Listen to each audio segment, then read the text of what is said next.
This is Karen with newclevelandradio.net. And today on Avoid the Maze, I have a very interesting guest because when I first met Corry Loveday, and I love his name, um, one of the things that was so prominent was he was a singer, songwriter, performer, and I've been following his career. And then one day I saw something on Facebook about Corey is now a coach. And I thought, oh, he's coaching music. But I read a little bit further and it was, no, he's life coaching. And what an interesting turn of events. But what it tells us is that we aren't stagnant, that we have the opportunities to make a change in that path that we're traveling down. So Corey, welcome back. This is Avoid the Maze. We're not necessarily talking about entertainment, but you do have some music out there. So we still want our listeners to go listen to it and, um, enjoy it as I have.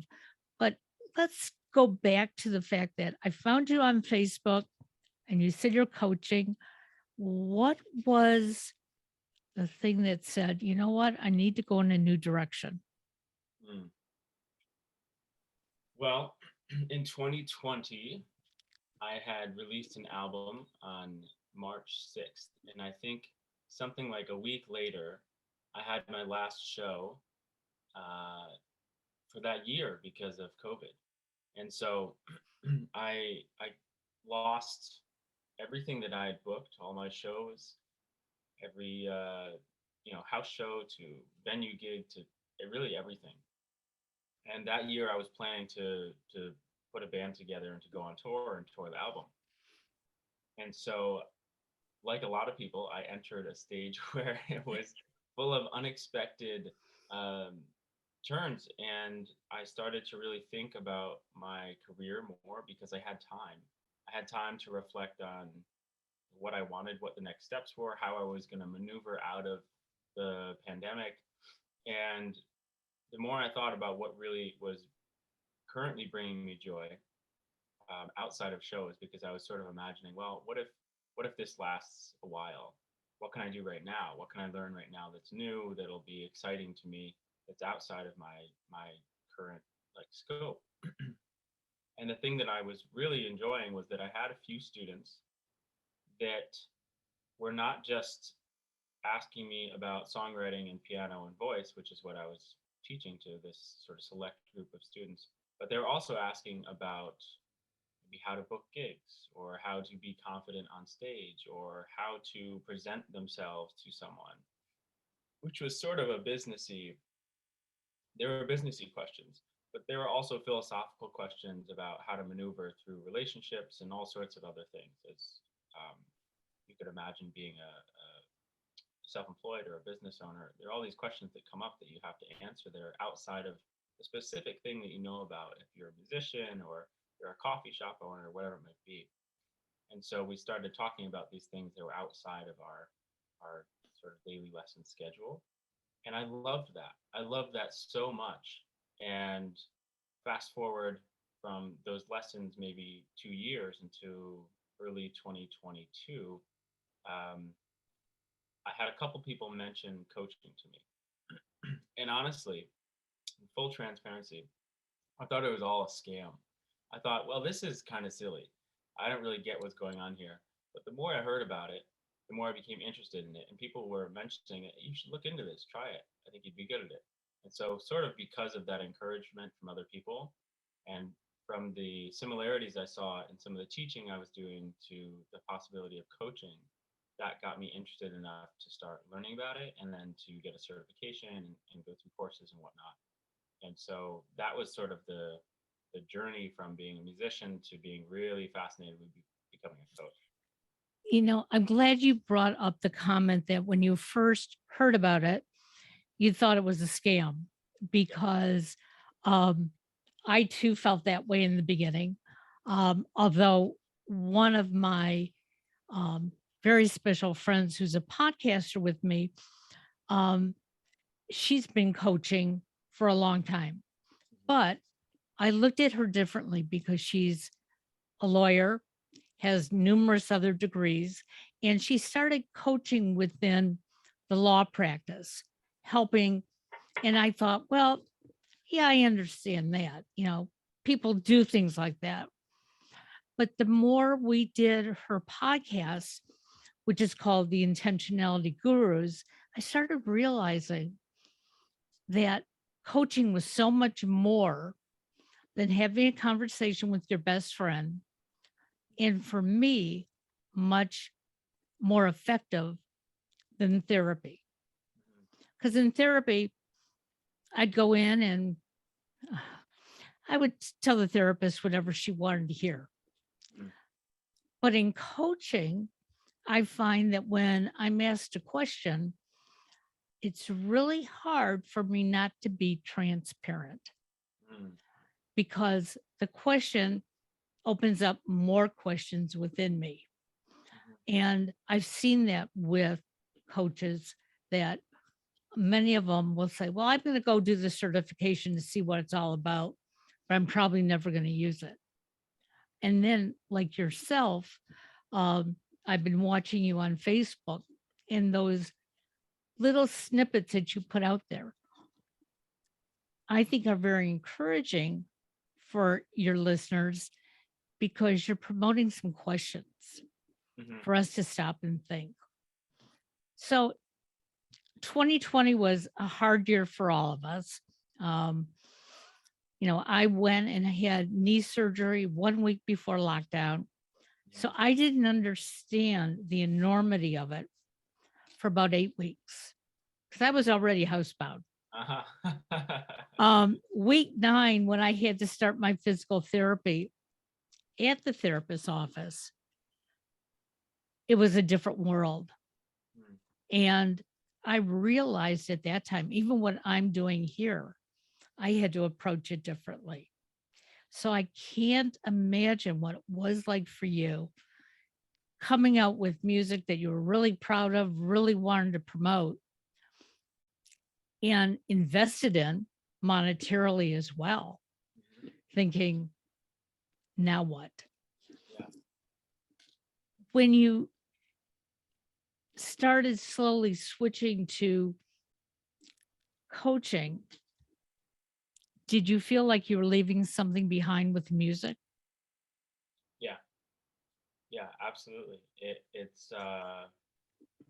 It was my identity at that point because I'd been pursuing music and I studied it. I studied songwriting and composition and composing in school. I graduated. I made a presence in the local scene, and I had been on tour, and it was the thing that people knew me for at that point. And so when I started to move away from it, there were people that would reach out and say, "Hey, we miss you so much. What's happening? Where are you? Are you okay?" And I'd say, "Yeah, I'm great actually. I'm working on this new interest of mine and just seeing where it's going to lead me because I really enjoy this." And I would get responses like, "Oh, that's too bad. It's too bad." And I understand, they want to maybe see me at a show, or they've attached my career to who I am as a person, and that can sometimes be limiting. But unless you really know someone, usually that is how we see them. We see them for their career, maybe their role as a mother, a father, whatever it may be. But we're so multidimensional, and a lot of us, especially in the creative world, we have a lot of passions, and I think sometimes we end up becoming the professional that we become because somehow we were leaning in a certain direction, but maybe we could have leaned in another creative direction and been a painter or a filmmaker or a this or a that. But maybe because our parents did that or we got some music lessons, we tend to go in a certain direction. But I think we're all full of a lot of different possibilities. And I had been pursuing music for a long time, and I'd also been thinking about my next step. I felt like I was successful as a local musician, and the next step was either to, well, really the only next step for me was to go tour. and to try the touring life and to be a national musician. And the more I thought about that, and then the more I thought about my other goals, which are a lot of them have to do with travel, and I'd love to have a family, and I want a relationship that's stable and solid where I'm not leaving for months at a time. I thought, well, what if I explore something else and see how that goes? And I'm so glad I did. And I still absolutely love music, and I still play almost every day. And I'm sure there'll be times where I'll be performing and on stages again. But for now, um, I had to let go of the identity, my ego saying, "Oh, you're just a musician," and that took some effort and writing and a lot of conversations. And but it's very freeing too. It feels great to let go of who you think you are and just let your curiosity lead you. Well, and I think it's important as we talk about transitioning that we automatically transition as we get older. Um, when you're 5 years old, you're not the same at five as you are when you're 15. And at 15, you're not the same as 30, and so on. And sometimes we sit back and go, why? Like I thought I was going to be doing this thing my whole life. And here I am, and I've changed the path two or three times. And that takes me to um, what you were talking about on Facebook today, and that is taking a risk. Some of us try to play it so safe, and safe doesn't work. Right, And that's a risk when we say, you know what, I'm just going to keep going down the same path because that's all I know or all I think I know. right, And then there's the other part of us that says, you know what, I don't want to do this anymore. And I'm going to veer to the left. And maybe it works, maybe it doesn't. And that should be okay because, as you said, if you're not, whether you take the risk or not, you're taking a risk. right. So at least follow your heart and your head. And Absolutely. that's what you've done. Thank you so much. Thank you. I really appreciate that because that's something that is so important to, I think, not just me, but it's important for the world. I like to read and I love movies, and no one's ever watched a movie where someone just wakes up every day and does the same thing and never makes mistakes, never gets embarrassed, never is a fool. And we watch a movie and someone misses a flight. Because they missed that flight, some adventure occurs, and then they come out of this whole crazy, wild story being a different person because they took a risk. And the risks that we take I think are directly proportionate to the success that we can have. And the feeling of fulfillment, I think, is tied to maybe how often you take risks or how welcoming in you are, the feelings of rejection. And so those moments where we can take risks, I think, are so important. And like I said about movies and books, it's like we know this deep down. We know stories and um, everything that we consume that is, whether it's religious or philosophical, it all talks about this path. And the path is a path of trying things and failing, and that success is built on that failure. And so I think um, I think that the more that we can talk about risk taking, the better, because it's so underappreciated. So why not bring it up in conversation? Absolutely right.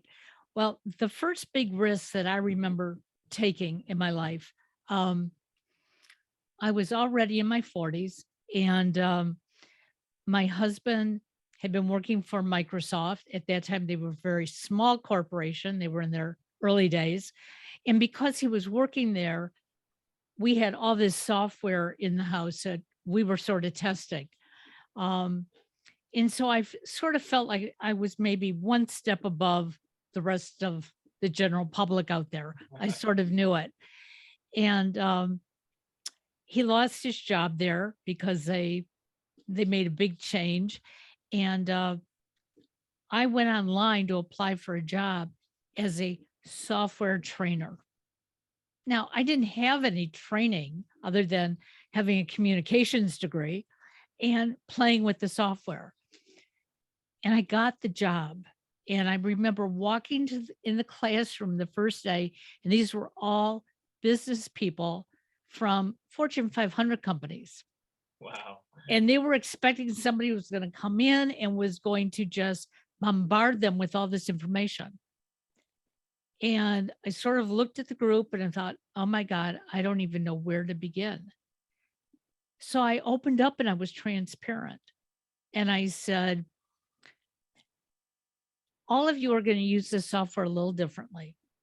There are some things that you have to do the same way, but not everything. So I'm going to show you how I use it.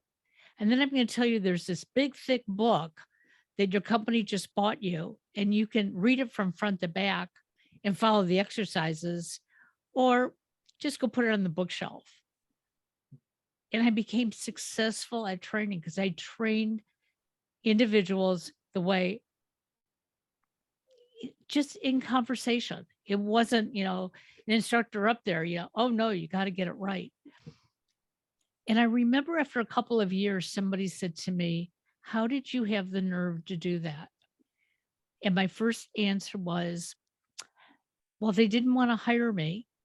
They wouldn't have. I would have had to go look for another job. And if what I said the first day, um, got me fired, well, okay, lesson learned. But instead, I started learning that I could teach myself and I could teach others. Mm. So it doesn't make any difference if you're in your 20s or your 40s or your 80s. If it's something you want to do, take the risk. Absolutely. And that's actually what you did too, because like you said, you saw yourself as this musician, and now you're going to walk away from it to do something else.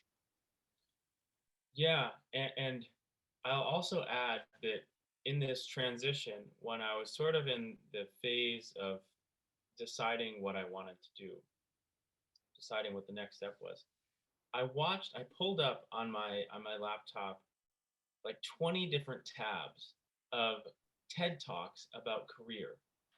And I just absorbed in all this information about people who were professional speakers about career, who had something to say about the topic. And I got a lot of different things out of it, which some of them had to do with passion, or some of them had to do with following your innate interests. But a lot of them actually said nothing about passion, and instead they talked about helping people. And as a musician who had really been passion driven, uh, I thought that was really interesting, and I resisted against it a little bit, but I kept hearing it, and I thought, well, maybe there's some truth to this. And I didn't really know if I was passionate about coaching. I knew I was interested in it, but I knew that I did want to help people because I like to help people. And so all these talks that we're talking about how, like humans' first job is really to help one another. We come from this tribal ancestry of if you didn't help other people, you weren't really useful to the group. And we have evolved to help each other. Whether that means the instinct that we have as a mother or father to help our child, or help our best friends or the people we care about. And so it's almost like a natural ability that we have. And so I was almost thinking, well, if this is a natural ability and it's something that everybody needs, well, then I could probably develop it in a way through coaching, and not only do something that I'm curious about, but be in a career that is needed by a lot of people. And so I think that sort of like the story you were saying about when you walked in that job, you sort of had a decision to make, and you realized you needed to do it on your own terms. I feel like coaching is similar, where you can lean into your own strengths, and there's enough flexibility within coaching to allow you to be yourself and to do it your way. Because if you do it someone else's way, you might be missing something. And also, like you said, you were hired because you're you, and they had the faith in you and the trust that you were the right person. And as a coach, I think it's the same way. If a client comes to you and says, hey, I want to work with you, if you give them who you are, your authentic self, then they get what they came for. But if you try to be someone else, a different coach or a different person, then you're robbing the world of your unique abilities. And we all have those unique abilities, and I know that for a long time I thought, I was just this everyday person. I could only do so much.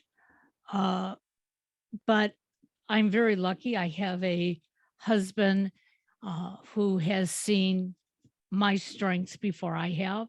And instead of insisting that I follow them, okay, um, he would sort of nudge me. So in some ways, he was my coach all these years. Um, and I would be amazed at what I could do. In fact, a couple weeks ago, one of I have 4 computers sitting out here, and one of my computers was just not connecting properly. And I said, "Okay, come on, you're the IT guy in the family. I need you to fix this." And he said to me, "Well, what is it doing?" And my head was so crazed. I kept saying, "I don't know." And he goes, "I'll come back in a few minutes." And he came back about 5, 10 minutes later. He said, "Okay, can you tell me what it was doing?" So I told him, and he goes, So what do you think that means? And I first answer was, "Well, if I knew, would I be asking you?" But instead of saying that, all of a sudden it clicked. I knew what was wrong with it. I was overwhelmed, but being guided to think about it, it was like, it's right in front of my eyes. Now, it's not always that simple in life. We know that. I'm sure clients have come to you and they want to make a change, but they don't know what that change is yet. Mhm. And, the first couple sessions of coaching can be tough. You know, we're waiting for you, Corey, to pull it out of us. Mhm. And instead, um, you're feeding us questions that sometimes we just don't want to hear. So, Mhm. how do your clients deal with that? Because I know I'm working with 4 different coaches, and one of the coaches laughs at me because he said the first 2 months of working together, he wanted to cut me off because I just refused to dig inside of me. But once I did, it was like blossoming, and he was excited. So, how is it for you when somebody acts that way? Yeah, I want change. Okay, Corey, tell me how to change. Mm. Yeah, well, there's a couple things in there. One of them that makes me think about is trust, in that there, in my experience at least, there needs to be a certain amount of trust that is built between the coach and the client for the client to even consider opening up and being vulnerable. And there's a couple of ways to encourage that. One of them is actually truly listening and being present, and not only listening but understanding and repeating for clarification. Is this what you mean? Is this what's happening? Is this really how you feel? Is this actually the problem? And to gather that information, to make them feel and to make yourself feel, and be sure that you really know what they're talking about. And building that trust, I think, is so important, because when they come to you and they want those answers, sometimes the things that they want are not really what they need. And the the way to build trust is not only through listening, but also in expressing our own vulnerabilities to a certain extent. And I think as a coach, you can go first. You can share something about yourself. You can open up the floor and set the room, set the stage for what it is that how deep we're gonna go. And if you can share something that's maybe at a similar level that you need to hear from them, for them to feel like they're understood, for them to feel ready to open up, then that can build the trust. And I think that has been very helpful when someone is wanting answers, they're wanting answers, is to get to a place where, okay, you want some answers. Well, let's see how far we can go into this vulnerability. And then the answers will just reveal themselves by you telling me what's going on. So, how are you finding your clients? Because your clients now are different from the group you worked with before 2020. They're very different. um, so I'm finding them, I would say 90% of them are on Instagram. And they're people, well, I shouldn't say they're all different. They're people that followed my music journey. Almost exclusively all had watched me as I was growing as a musician, had maybe come to my shows, and then they've seen the transition that I've been making, that I've been talking about, and that I've been posting about, and they're curious, maybe ask a question, or maybe I reach out to them and say, "Hey, I just want to share with you what I'm doing," and I tell them about coaching. So Instagram has been a great place for me. It's been a great platform to have conversations. So, is there a certain um, age group that comes to you? Because one of the things that I have found um, out of the four coaches that I have been working with, they all come from totally different areas of life. They're all at different ages and stages of life, which makes it better for me because I don't feel like I pigeonholed myself and said, I have to work with a woman and she's got to have all these similarities to me. Um, I did a lot of research before I made my choices. Um, so tell me about your group. So far, my group has mostly been 20s. I think exclusively 20s. And they are mostly, I've worked with mostly creative people. And that doesn't mean their profession is creative necessarily.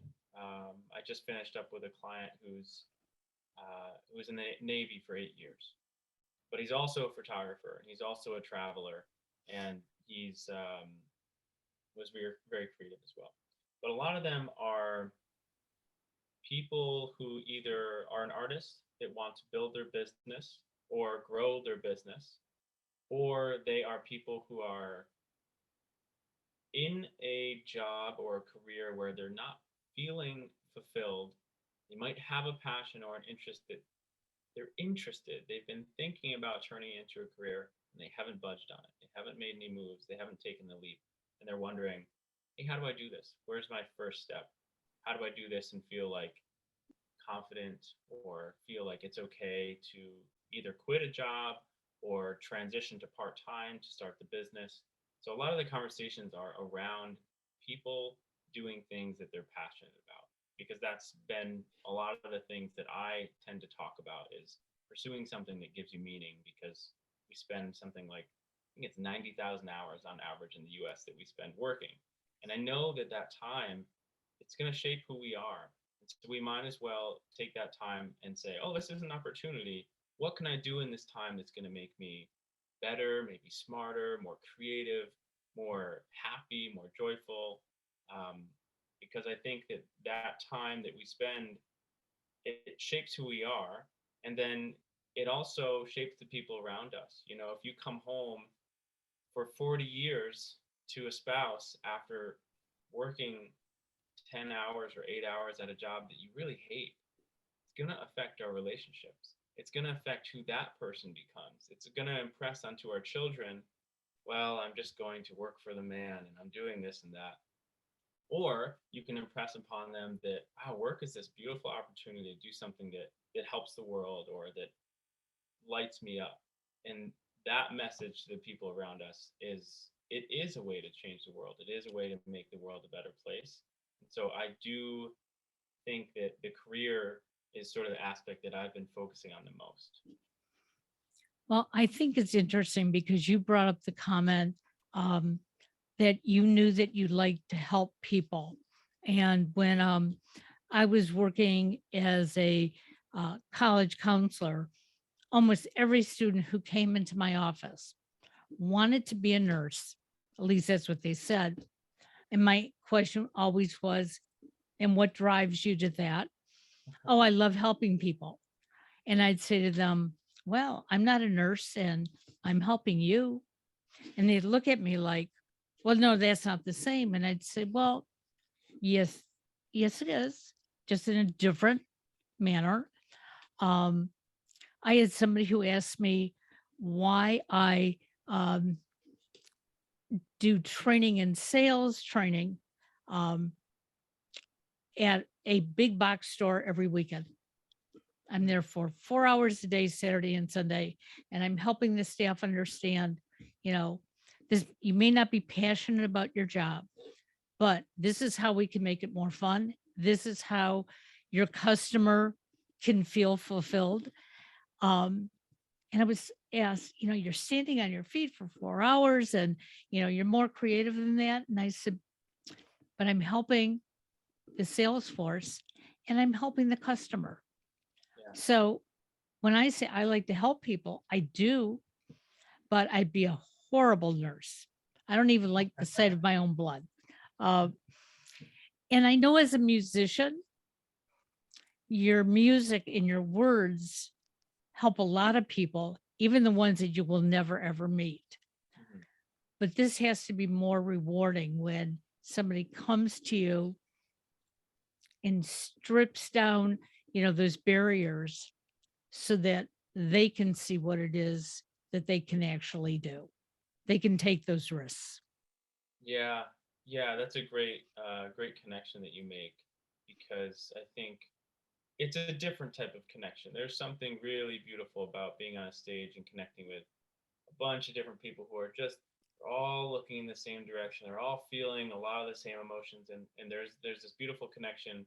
You feel much stronger as the performer than you do in the audience. You feel in the audience too, but there's something really intimate about that exchange that's happening, that you feel like you're being filled with their energy and their excitement. And that's beautiful. And coaching is so different in that it's not so much about the feeling of a room that the room gives you with all those people, but about one person and going deep into what it is that is struggling or that what they're struggling with or what they're so excited about. And so it's different, but like you said, it's similar. You do get to help them. It's just different. And yeah, it was something that I struggled with a little bit before deciding, okay, I'm going to become a coach. Was that I love to help people, but I've always been very um, I've been busy and very focused on my music career. So often I would have a feeling I'd like to help someone, but because it wasn't in line with my musical goals, I would not. And so coaching was really cool because I was like, oh, this is great. I get to help people, but it also is something that is, of course, helping me in my career, but it's also something that is a part of my career. So I don't need to be worrying about my personal ambition or goals. I can say, well, great, I can do both at the same time. That's so cool. And I love that you say that because when I've been asked over and over again, what do you get out of podcasting? And I comment, well, number one, um, I'm sharing somebody else's passion with our listeners. I'm learning something from the people that I'm talking to. And conversation, if we really are having a conversation, not listening just to listen and respond, but conversing about a subject, we can get better in our own mind. Because I know in between working corporate America and starting my podcast, I felt like I was vegetating. You know, I felt like if I went out and met with somebody that I knew, what was I going to talk to them about? Oh, I was home and I did the laundry and I cooked. Now, for some people, that's important, okay, and they can make that their passion. Not me. I do it, and I have to get it out of the way so I can do something that really fulfills me.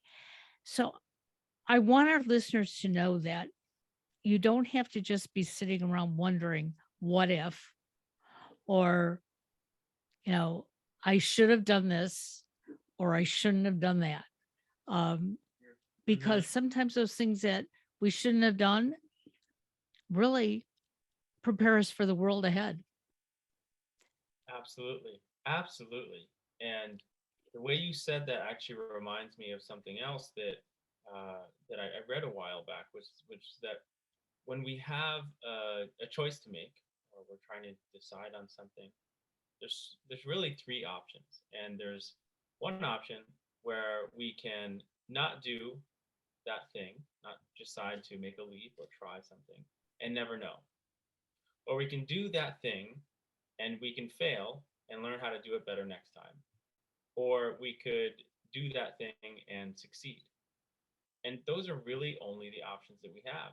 And the one that seems scariest to me, and also to a lot of other people when you spell it out like that, is, well, okay, I could fail and then I could try again. That's not too bad. Or I could do it and succeed. Well, that's great. Or I could do it and never know. And that never knowing, I think over time turns into regret. And then when we talk to people who are in their 90s, or we talk to our grandparents or our parents, and we find that the things that haunt them the most are not the mistakes that they made, but the things that they never tried. Oh, I never went traveling. I never did this thing, or I never asked out this woman who could have been this, or I never started my own business. And so if we just try those things, like you said, if we just go for it and we take those risks, then I think we find ourselves in a place where we're gathering information and we're learning instead of just wondering. Absolutely. So, how can our listeners find you and maybe sign up with you and become one of your clients? Yeah, it's a great question. So, as I mentioned before, Instagram is one of the places that I spend the most time on. So that's Corey Loveday on Instagram. That's CorryLoveday. And that's the same on Facebook or TikTok. And those places you can reach out to me. And then maybe I can also provide you my email, um, and reach out and we'll have a conversation and see what we go from there. Well, I am so excited about your new venture. I know you are going to do very well at it. Um, it seems like we have an abundance of coaches, but you know what? There's still so many people who haven't linked up with the coach. Yep. And, um, if you wanted to get better at a sport, you would you'd find a coach. If you wanted to make sure that your workout routine was good, you'd get a coach. If you want to lose weight, there's all kinds of coaches. Um, I don't want to have too many regrets when I leave this earth. And so um, I've been a risk taker and I've learned a lot of lessons. And there's some lessons that I didn't learn real well because I made the mistake again. But Yeah, I at least recognize that in myself. Corey, you're a delight. Is your music still out there so we can listen to it? absolutely. Also, Corey Loveday on any streaming platform, YouTube, anywhere you want to listen to music, you can find that. That's wonderful. Well, stay in touch with us. We'd love to have you back. And everyone, this is Karen with newclevelandradio.net. Avoid the maze. And my guest today was Corey Loveday. Have a great day.